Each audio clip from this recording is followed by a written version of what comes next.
ফের মুখে পুনরাবৃত্তি, সন্দেশখালীর ঘটনার পুনরাবৃত্তি পূর্ব মেদিনীপুরে ভূপতিনগরে ফের আক্রান্ত কেন্দ্রীয় সংস্থা। তৃণমূল কর্মীকে আটক করতে গিয়ে আক্রান্ত এনআইএর অফিসাররা। জানা গিয়েছিল 2022 সালে ভূপতিনগরের নাড়ুয়া বিলাতে বিস্ফোরণ ঘটে, যার জেরে এক তৃণমূল নেতা সহ মোট 3 জনের মৃত্যু হয়। উড়ে গিয়েছিল তাদের বাড়ির ছাদও। প্রায় 1.5 কিলোমিটার দূরে ছিটকে গিয়ে পড়েছিল মৃতদেহ। সেই বিস্ফোরণের তদন্তভার নিয়েছিল এনআইএ। এই বিষয়ে আরো বিস্তারিত জানবো। আমাদের সঙ্গে টেলিফোন লাইনে রয়েছে আমাদের প্রতিনিধি অনিমেষ প্রামাণিক। অনিমেষ, সন্দেশখালীতে ঘটনার পর 3 মাস পর সেই পুনরাবৃত্তি ভূপতিনগরে ফের আক্রান্ত এনআইএ, ঠিক কি ঘটনা ঘটেছিল সেখানে? দেখো, তোমাকে বলবো যে 2000 ভূপতিনগরের নাড়ুয়াবিলা এলাকায় সেখানে যে ভয়াবহ একটি বোমা বিস্ফোরণ হয় এবং তৃণমূল নেতা তার বাড়িতে বোমা বিস্ফোরণ হয়, সেই ঘটনায় ওই তৃণমূল নেতা সব টোটাল 3 জনের মৃত্যু হয়। এবং এই ঘটনার কিন্তু সম্প্রতি যেটা আদালতের নির্দেশে দায়িত্বভার পেয়েছে কেন্দ্রীয় তদন্তকারী সংস্থা এনআইএ।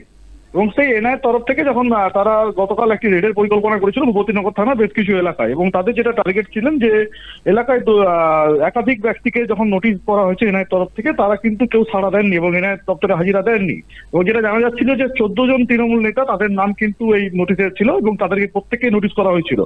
গতকাল রাতে এনআইএর একটি টিম ভোর রাতে তারা কিন্তু ভূপতিনগর থানার বিভিন্ন এলাকায় তারা হানা দিতে যায় এবং প্রথমে তারা কিন্তু পুলিশ প্রশাসনের সাহায্য চায় এবং স্থানীয় যে ভূপতিনগর থানা তারা ফোর্স অ্যারেঞ্জমেন্ট যখন করছিল তখনই কিন্তু থানাকে না জানিয়ে, যেটা পুলিশের তরফ থেকে দাবি করা হচ্ছে, থানা যখন ফোর্স অ্যারেঞ্জমেন্ট করছিলেন, ফোর্স অ্যারেঞ্জমেন্ট চলছিল, সেই সময় পুলিশকে না জানিয়ে কিন্তু এনআইএর একটি টিম তারা হঠাৎ করেই ওই গ্রামে ঢুকে পড়ে এবং তখনই কিন্তু বলাই মাইতি নামে এক তৃণমূল কর্মীকে যখন গ্রেপ্তার করে এনআইএর কর্মীরা, যে আধিকারিক রয়েছেন, তারা নিয়ে আসতে যান, তখনই কিন্তু গ্রামবাসীদের রোষের মুখে পড়তে হয় এনআইএর আধিকর্তাদের।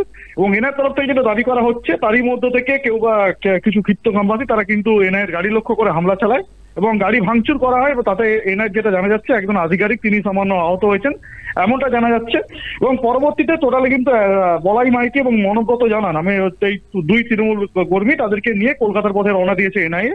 এই গোটা ঘটনায় এনআইএর তরফ থেকে একটি ভূপতিনগর থানায় তারা কিন্তু এনআইএর তরফ থেকে একটি যে ফর্মালি যে অভিযোগ, সেই অভিযোগ দায়ের করা হয়েছে এবং পুলিশ সূত্রে খবর ইতিমধ্যেই কিন্তু এই এনআইএর উপর হামলার ঘটনায় 2 জন যারা আক্রমণকারী তাদের 2 জনকে কিন্তু ইতিমধ্যে গ্রেপ্তার করা হয়েছে, এমনটা পুলিশ সূত্রে জানা যাচ্ছে।